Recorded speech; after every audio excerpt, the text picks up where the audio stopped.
Well, we think we must be the luckiest Baptist church in the Union because we've got the most fantastic location pretty much in the centre of Oxford. And up until a year and a half ago, this church was barely visible, even though it was really in the centre of Oxford, because there was a wall on one side, a wall on the other side, a big tree and railings at the bottom. But through partnership with the council, the whole area was redeveloped into this 21st century space, really, called Bond Square. Our bit of the land is still owned by us. The council still owns the land next door, but we operate it together. We oversee the land together and look after what takes place there. But we're still really keen to make use of our space and feel confident in it and to spend as much time outside the doors as we possibly can. The church has been open every day for about 3 hours for many years, but we're now trying to do much more outside, especially during the warmer months of the year, just to engage with people who would never cross through the doors, really. So we did a few bits and pieces after the redevelopment had taken place. We did a few little bits and just got used to being outside the door. But when it came to 2010, we thought, right, let's really get ourselves organised here. Let's do 5 major events throughout this year. So we thought, what can we do? We weren't sure. And in the end, I can't remember how it came about, but we thought, well, let's hook in with the Baptist Union 5 core values and take each of those 5 core values as a theme and inspiration for some kind of mission event. And we wanted to do something at each event that was relevant and contemporary and touched on social issues, but at the same time had a real core Christian gospel message in it as well.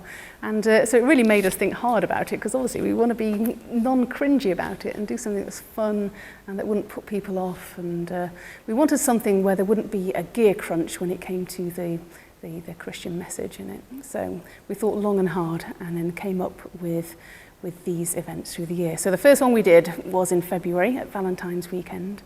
We thought we'll hook in with Valentine's Day, but have it over the whole weekend. So we had a huge, great graffiti wall outside.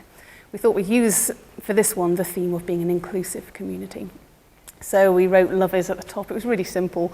Invited people who were crossing the square just to come and add their own contribution to it. So people wrote all sorts of things on this big graffiti board about what they thought love was.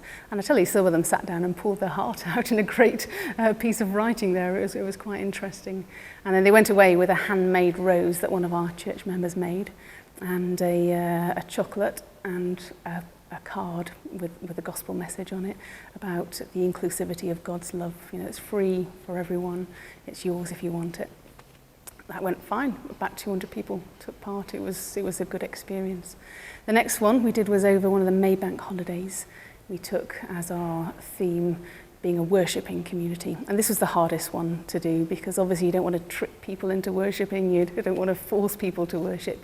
So what we tried to do in the end was try to elicit what people were offering each day to the world, who they were and what they were giving generally, almost without thinking about it, just through living each day. And we wanted people to go away with a sense of God valuing what people gave and seeing that in some way as their worship, their daily worship.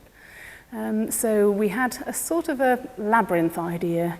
We had 10 colourful flagpoles spread out over the square, and each one had a question attached, a non-threatening question. Some of them were quite low-key questions like, what makes you laugh? What's your favourite song? So others were a bit more like, what's the nicest thing you've ever done or said?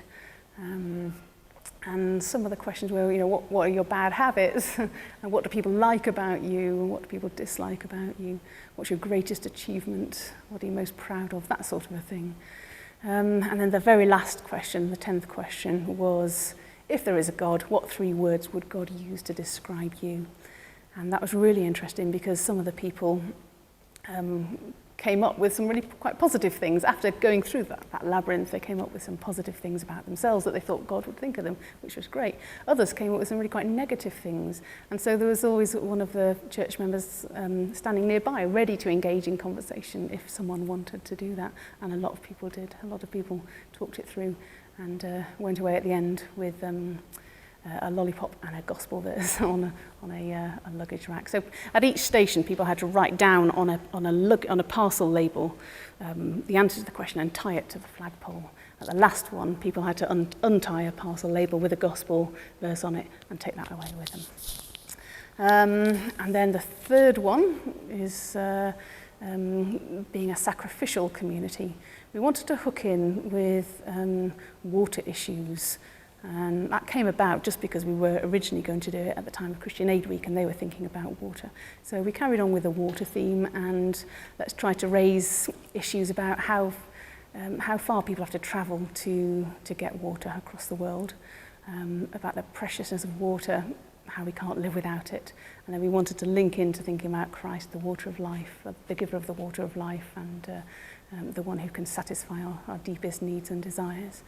So we came up with 2 old bicycles that were attached to some braces that one of our church members welded together. Took him ages to do it, and he's done a really good job. Each one had a mileometer on it.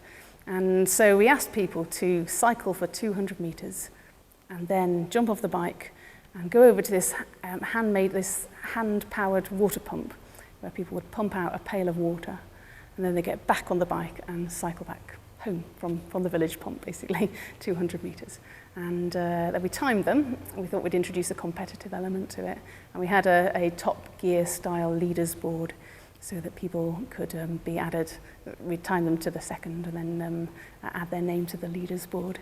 And that was really good. And we found with this one that it's attracted a lot of young men who got right into it, and that was really good too. So each one we were learning from really who was attracted, how they relate to it, and that's what we found with this one, which is really good. The next ones that we've planned are for the October half term. Now this is really snowballing into quite a big event really. We've hired an exhibition that's a huge exhibition that's mounted on a big trailer about the size of a double-decker bus. It's called Escape to Safety, and it's owned by an organisation called Global Link. And this exhibition is all about stepping into the shoes of an asylum seeker. So you have an MP3 player with a soundtrack on. Each person goes through the exhibition, stopping at various points on this big truck. And it helps you to experience what an asylum seeker might have experienced in perhaps fleeing a war zone or an abusive situation, flying to Britain, being met at customs, being in detention perhaps, and then finally integrating into society here. And there's various thought-provoking statistics and things like that. And what's happened wherever this exhibition has been, because it goes all over the country, people have found that within the 15 minutes it takes to go through, their opinions and their approach and their understanding of the issues surrounding seeking asylum in Britain drastically altered. So it's a very powerful tool, and we're really looking forward to that. So we've hired it, and it's going to fill up pretty much the whole of the church land outside the church. And what's been really good is that it's become a multi-agency thing, and all the other organisations in Oxford that are some way involved in helping asylum seekers or being in those issues, they've become involved in it, and they're really keen to participate. So it's really good to come together and collaborate with those agencies. And that will be the prophetic community, the core value. Now the last one we'll do is what we also did last year, which was getting the picture, where we have a nativity scene outside and people dress up as a character, have their photo taken, access their photo from the website, and then find information about the Christmas story, as well as invitations to services around Christmas time. And that will be the missionary community. So that's what we've planned for this year.